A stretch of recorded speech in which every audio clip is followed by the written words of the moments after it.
should you draft starting pitchers this season? Find out next on Fantasy Baseball Today in 5.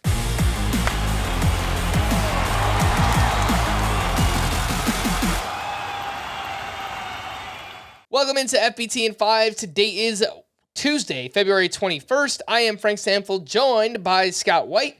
And let's take a look at the pitching landscape, at least what it was last season. The league-wide ERA was 3.97, the lowest it's been since 2015, the first time it's been under 4 since 2015. The league-wide whip was 1.27, the lowest it's been since 1972.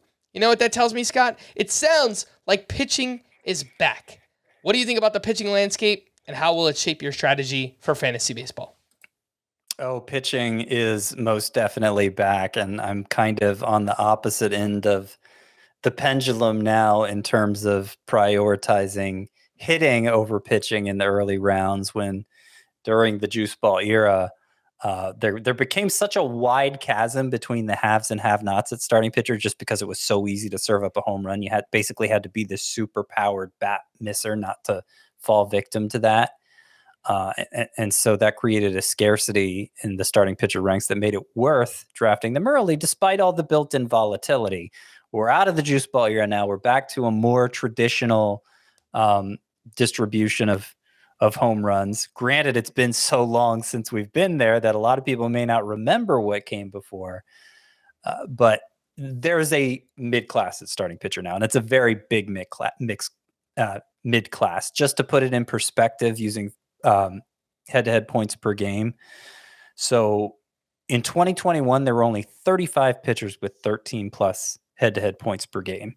Last year, it was 51 instead of 35. You want to go 16 points per game? In 2021, it was 13 pitchers. Last year, it was 24.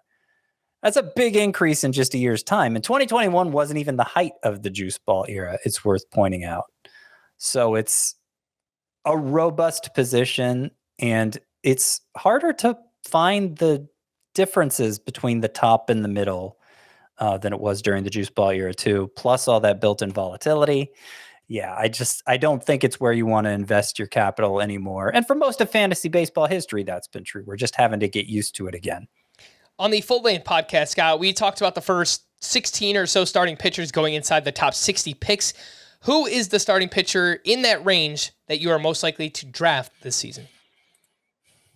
Well, I am so committed to the idea of not investing in pitching that I might not draft any of them. But if I did want to go with like the grab one ace strategy, it'd probably be whichever lasts the longest, because I don't have a clear favorite among them.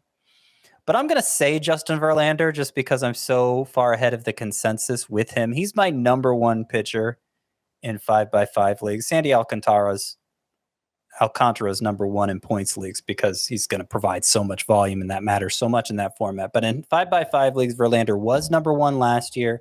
He led the majors in ERA and WHIP. He won the AL Cy Young, of course. He's Justin Verlander, so he's got a long track record of success.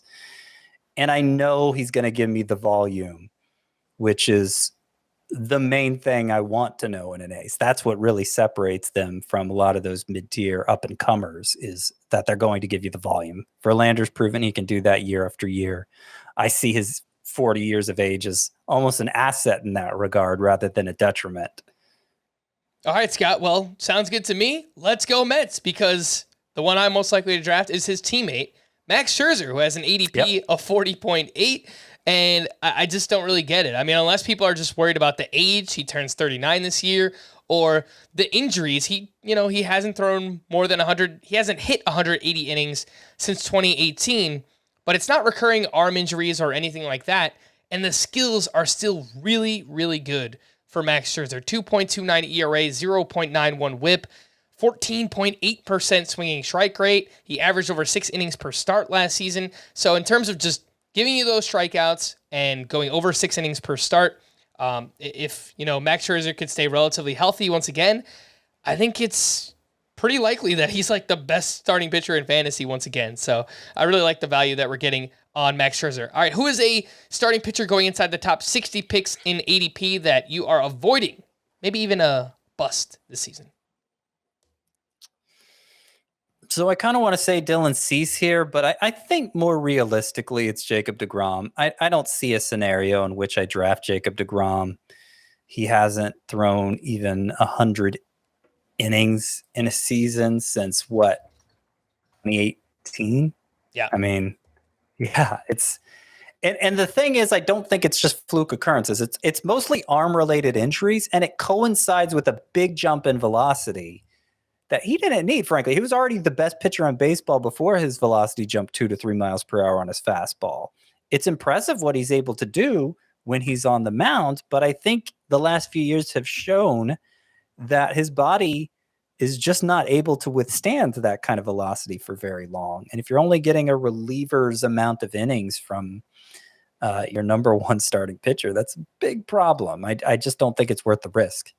All right. For more extensive fantasy baseball coverage, listen to the Fantasy Baseball Today podcast on Spotify, Apple Podcasts, the Audacy app, or anywhere else podcasts are found. Thanks for listening to Fantasy Baseball Today in 5, and we'll be back again tomorrow.